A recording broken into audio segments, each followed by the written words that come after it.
ফিলিস্তিনের মুসলমানের পাশে দাঁড়াতে পারছিস না?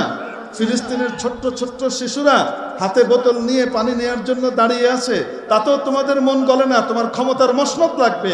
তোমার ইসলাম, মুসলমান এবং মানবতার পক্ষে দাঁড়াবার মতো ক্ষমতা তোমার নাই, মুরদ তোমার নাই। ঠিক আছে, তোমাদের জন্য পাঠালাম পানি, ওদের পানি বন্ধ করে সৃষ্টি, তো ওই পানি তোদেরকে দিলাম, নে পানি নেই। এমন বন্যা হয়েছে, সুবহানাল্লাহ। দেখেছেন না? দেখেন নাই? আবার ঠিক তার বিপরীত দিকে ছোট্ট ছোট্ট বাচ্চারা পানির কষ্টে ভুগছে। এদের জন্য দায়ী কারা? ইসরায়েল। ইসরায়েলের খুঁটির জোরকে আমেরিকা আর ব্রিটেন, ইহুদি এবং তাদের দোসর যারা, এদের পণ্য বর্জন তুমি করতে পারো না। ওদের পকেটে তুমি পয়সা পাঠাও। তুমি ইউনিলিভারের পণ্য ছাড়তে পারো না, তুমি কোক, স্প্রাইট, ফান্টা ছাড়তে পারো না, তুমি মিরিন্ডা আর পেপসি ছাড়তে পারো না, তুমি তাদের পানি কিনলে এবং তাদের পানি অ্যাকোয়াফিনা ছাড়তে পারো না, তুমি তাদের নেসলে কোম্পানির জিনিস ছাড়তে পারো না, কিটকেট চকলেট ছাড়তে পারো না। ওদের কোম্পানির বিভিন্ন মাল তোমাদের কাছে বিক্রি করে, আর ওদের ব্র্যান্ডগুলো তোমাদের এখানে কোম্পানি খুলে রেখে দিয়েছে। এখানকার মালিকও তোমাদের, এখানকার কর্মচারীও তোমাদের, এখানে উৎপাদনও হচ্ছে তোমাদের, কিন্তু ওই মালটার নাম ওদের ব্র্যান্ড ব্যবহার করবার কারণে বছরের লাভের একটা অংশ ওদেরকে পাঠাতে হয়। এইভাবে আমার আপনার টাকা ওদের পকেট পর্যন্ত যায়, আর ওই টাকা দিয়ে ওরা গুলি বোমা থেকে শুরু করে যা ইচ্ছা তাই করে, আর ওগুলো দিয়ে আমার আপনার মুসলমান ভাই বোনকে হত্যা করে।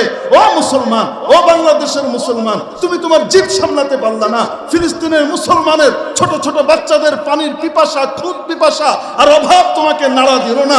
ঠিক আছে, যেমন পানি ওখানে নাই, পানি তোমাদের জন্য এখানেও বন্ধ করে দেওয়া।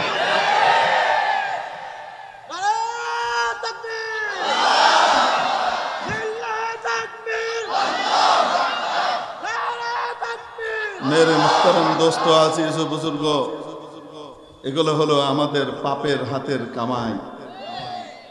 আমরা যে পাপ অর্জন করছি, সেই পাপের ব্যাপারে আমাদের খবরও নাই যে আমরা পাপ করছি। কোন পাপ করি আর কোন পাপের কারণে আল্লাহকে আমরা অসন্তুষ্ট করি, আমাদের খবরও নাই। হাদিস শরীফের ভিতরে যে হাদিসখানা আমি আপনাদের সামনে তেলাওয়াত পাঠ করেছি, এই হাদিসের ভিতরে রাসূল পাক সাল্লাল্লাহু আলাইহি ওয়াসাল্লাম 13টা কারণ বর্ণনা করেছেন। অন্য রিওয়ায়াতে আরো 2টা আছে, 15টা। এই 13টা কারণ বর্ণনা করে নবীজি বলছেন, যখন এই বিষয়গুলো কোনো সমাজে দেখা দেবে, কোনো অঞ্চলে, কোনো জনপদে, কোনো দেশে, কোনো এলাকায় দেখা দিবে, তখন সে অঞ্চলের বাসিন্দারা, সে লোকজন, সে সমাজ, সে কওম, সে জাতি যেন অপেক্ষা করে। কিসের অপেক্ষা করে? রিহান হামরা, লাল বাতাসের অপেক্ষা করে যেন, লাল ঝড়ের অপেক্ষা করে যেন। এটার এক ব্যাখ্যা হলো তীব্র গরম হাওয়া, যেটা এখন আমাদের কাছে চলছে, তীব্র গরম হাওয়া, লু। আর এর আরেক ব্যাখ্যা হলো এত ভয়ঙ্কর ঝড়, এত ভয়ঙ্কর ঝড় যে এই ঝড়ে বাতাসের এক লেয়ার আরেক লেয়ারের সাথে ঘর্ষণের কারণে আগুন জ্বলে। আমরা তখন ছোট, তখন মানিকগঞ্জের সাটুরিয়াতে একটা ঝড় হয়েছিল। আশপাশের অঞ্চলে ঝড় নাই, কিন্তু ওখানে ঘূর্ণিঝড় হয়েছিল। ঘূর্ণিঝড়ের অবস্থা এমন ছিল, তাণ্ডবটা এমন ছিল, সকালবেলায় দেখা গেছে বাড়িঘর তো সব উড়ে গেছে, যার যারটা যাওয়া। আপনার টিউবওয়েল আছে না, নলকূপ, 300 ফুট 400 ফুট গভীরে থাকা পাইপ সহ এই পুরা নলকূপকে বাতাস টেনে উঠিয়ে ফেলেছে, উঠিয়ে নারিকেল গাছে পেঁচিয়ে দিয়েছে। সকালবেলায় দেখছে এই পুরা পাইপ নলকূপ সহ নারকেল গাছে কি আছে? পেঁচিয়ে আছে। আপনি বলেন তো দেখি, ঝড়টা কেমন ছিল? যারা ওই সময় ওই ঝড় দেখেছিল, প্রত্যক্ষদর্শীদের বিবরণ ছিল, আমরা আকাশে আগুন জ্বলতে দেখেছি, আমাদের বাড়ির উপরে বাতাসের মধ্যে আগুন জ্বলতে দেখেছি। রিহান হামরা, তীব্র ঝড়, ভয়ঙ্কর ঘূর্ণিবায়ু, ঝঞ্ঝাবায়ু। ও জালজালাতান, তারা যেন ভূমিকম্পের অপেক্ষা করে। ওয়া খাসফা, তারা যেন ভূমি ধসের অপেক্ষা করে। হঠাৎ কোনো জায়গাতে ভূমি ধস হলো, নদী ভাঙ্গন ভূমি ধস না? বলেন না কেন?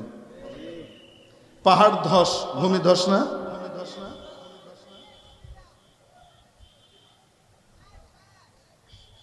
ওয়া মাসখা, চেহারা বিকৃতির যেন অপেক্ষা করে। চেহারা একদম বান্দরের মতো হয়ে যাবে, শুয়োরের মতো হয়ে যাবে, এটা নয়। আল্লাহ তাআলা কোন কোন এলাকায় চাইলে এমন করেও দিতে পারেন। এটার আরেক ব্যাখ্যা মুহাদ্দিসিন ইকরাম লিখেছেন যে এটার অর্থ হলো এই যে তার চেহারার লাবণ্য, নুরানিয়ত সরিয়ে নেওয়া হবে, তার চেহারার মধ্যে যে মায়ার ভাব আছে সেই ভাবটা আল্লাহ উঠিয়ে নেবে। ওয়াকাদফা, আকাশ থেকে যেন প্রস্তর বৃষ্টির অপেক্ষা করে। পাথরের বৃষ্টি যেমন পাথরের আকারে নামে, পাথরের বৃষ্টি শিলা বৃষ্টির আকারেও নামে। আজ থেকে 40 বছর আগে কেউ এত বড় শিল করতে দেখেনি, দেখেছে? বলেন না কেন? এই মাত্র 5-6 বছর আগে একবার হলো বৃষ্টি। আমরা নিউ মার্কেটে গিয়েছিলাম এরপর দিন ঘুরতে, জিনিস কিনতে ঢাকাতে। তো যে দেখি ওখানে যে টিনগুলো আছে সব ছিদ্র, এরকম ছিদ্র। আমি বললাম টিনগুলা ছিদ্র কেন? বললো হুজুর এই যে পরশুদিন শিলা বৃষ্টি হয়েছে, যে এত প্রচন্ড শিলা বৃষ্টি ছিল, পুরো টিন ভেদ করে কি করেছে, ভিতরে ঢুকে গেছে। আপনার কাছে কি মনে হয় এটা সাধারণ শিল না আযাব? আযাব। এরকম শিলা বৃষ্টি হলে ফসল থাকবে? সব শেষ। আমটাম তো বহুত পরের কথা। ওয়াকাযফা, তারপরে আল্লাহ নবী সাল্লাল্লাহু আলাইহি সাল্লাম বলেন এগুলা তো স্যাম্পল হিসেবে বললাম। ওয়া আয়াত, তারা যেন আরো অনেক বহু প্রকারের আযাবের অপেক্ষা করে, যেগুলো আমি বললাম না, এতটুকু বলে দিলাম, ইটসেট্রা, ইত্যাদি। ওয়া আয়াতিন তাতাবা, ওই জাতি ওই কওম যাদের ভিতরে এই সমস্যাগুলা দেখা দিবে, এই দোষগুলা দেখা দিবে, তারা যেন অপেক্ষা করে একের পর এক আযাবের। এই মাত্র এক রকমের আযাব সামাল দিয়ে উঠতে না উঠতেই আরেক রকমের আযাব, ওটা সামাল দিতে না দিতেই আরেক রকমের আযাব, ওটা সামাল দিতে না দিতেই আরেক রকমের আযাব। বুঝতে পারিনি না? তাতাবাউ কানিযামিন বালিন কুতিআ সিলকুহু ফাতাতাবা।